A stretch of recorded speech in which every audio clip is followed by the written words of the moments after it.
Hi guys, welcome back to ILM Academy, and today in this video we are starting the volume, surface area और curve surface area और ये cone का related to cones। ठीक है, आज का हमारा जो सिर्फ छोटी सी वीडियो है, बेसिक एक्सप्लेनेशन है।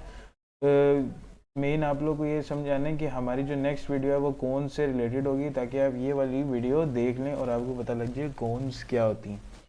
अच्छा, कोन बेसिकली एक सिलेंडर से निकली है। सिलेंडर लाइक मैं आपको अगर दिखाऊं तो सिलेंडर कुछ यूं करके बना होता है।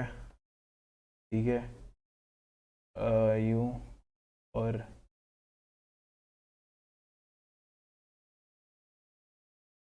बेसिकली सिलेंडर कुछ यूं करके बना होता है। ठीक है, ये सिलेंड्रिकल शेप होती है। कोन इससे निकली हुई है। ठीक है, इसकी एक साइड तो ऐसे रहती है, ऊपर वाली साइड को एक पॉइंट पे यूं कर देते हैं। ठीक है, तो बेसिकली कोन जो है वो सिलेंडर से निकली हुई है। तो अगर हम सिलेंडर का ही वॉल्यूम देखें, मतलब अगर हम अब पहली चीज़ जो मैं आपको बता दूं कि कोन के अंदर क्या क्या चीज़ें होती है। तो यार, ये जो मिड से आप ये लाइन फिगर के अंदर देख रहे हो ऊपर जा रही है, ये कोन की हाइट होती है। ठीक है, ये जो पॉइंट होता है ये वाला, इसको एपेक्स कहते हैं। ठीक है, और ये जो टेढ़ी लाइन जा रही है इसको हम स्लांट हाइट कहते हैं। ठीक है, ये हो गया। और ये जो नीचे होता है इसको हम सरकमफ्रेंस कहते हैं, क्योंकि हमें इसका सर्कल भी आप इसको ऐसे ले सकते हो। ठीक है, अब पहली चीज़ आती है हमारे पास कि वॉल्यूम ऑफ सिलेंडर, क्योंकि वॉल्यूम ऑफ कोन इसी में से निकला हुआ। तो वॉल्यूम ऑफ हमारे पास सिलेंडर जो है वो बेसिकली होता है बेस एरिया इनटू हाइट।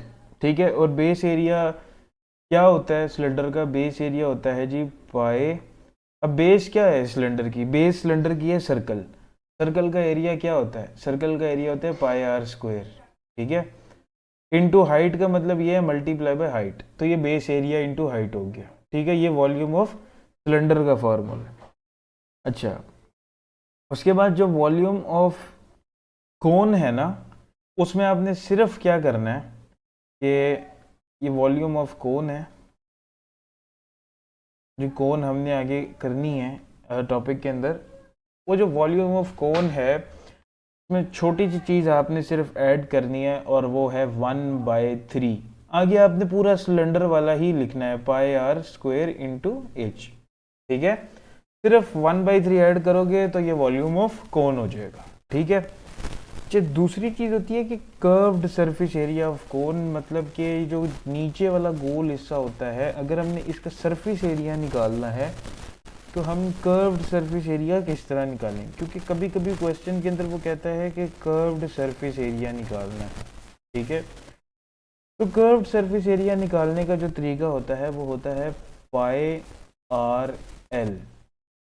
ठीक है, अब मैं आपको अभी इन ये पाई और ये आर, इनकी भी चीज़ें बताऊंगा, ये क्या चीज़ें हैं। ठीक है, दूसरा जो, अगर हम कोन का टोटल सरफेस एरिया अगर हमने निकालना हो, टोटल सरफेस एरिया, ठीक है, तो हम क्या करेंगे? यहाँ पर हमें एक हमें करना पड़ेगा पाई आर एल। ठीक है, जो कि सरकमफ्रेंस का होता है, और दूसरा हमें ऐड करना पड़ेगा जो सर्कल का एरिया होता है, पाई आर स्क्वायर। ये दो ऐड करोगे तो आपके पास टोटल सरफेस एरिया निकल आएगा।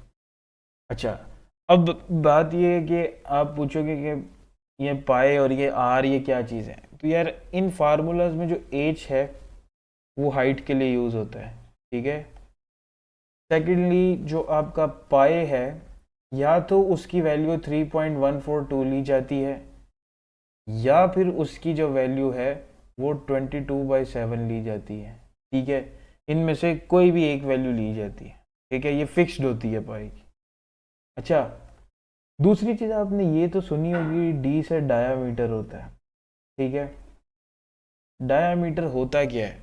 ठीक है, इसका फंक्शन क्या है? अब अगर मैं शेप्स में जाऊं तो मेरे पास, मैं सर्कल ले आता हूँ इधर। ठीक है, अब ये मेरे पास सर्कल आ गया है, तो हम थोड़ा सा बड़ा कर लेते हैं ताकि हमें पता लग जाए। फर्ज करो कि यार, इस सर्कल के मैं मिड में बिल्कुल पॉइंट लगाता हूँ, अंदाजे से मिड में ये पॉइंट लगा दिया मैंने।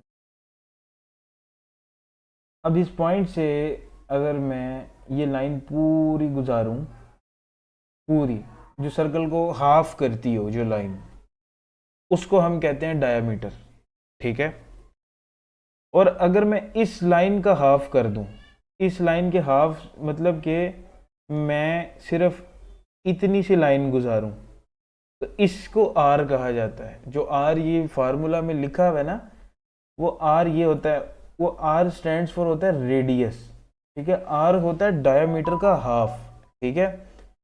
बेसिकली ये चीज़ें हैं। और एक चीज़ हाँ रह गई, ये जो पाई आर एल है, एल क्या चीज़ है? एल इज़ बेसिकली लेंथ, ठीक है, जो भी लेंथ गिवन होगी, ठीक है, वो, ठीक है।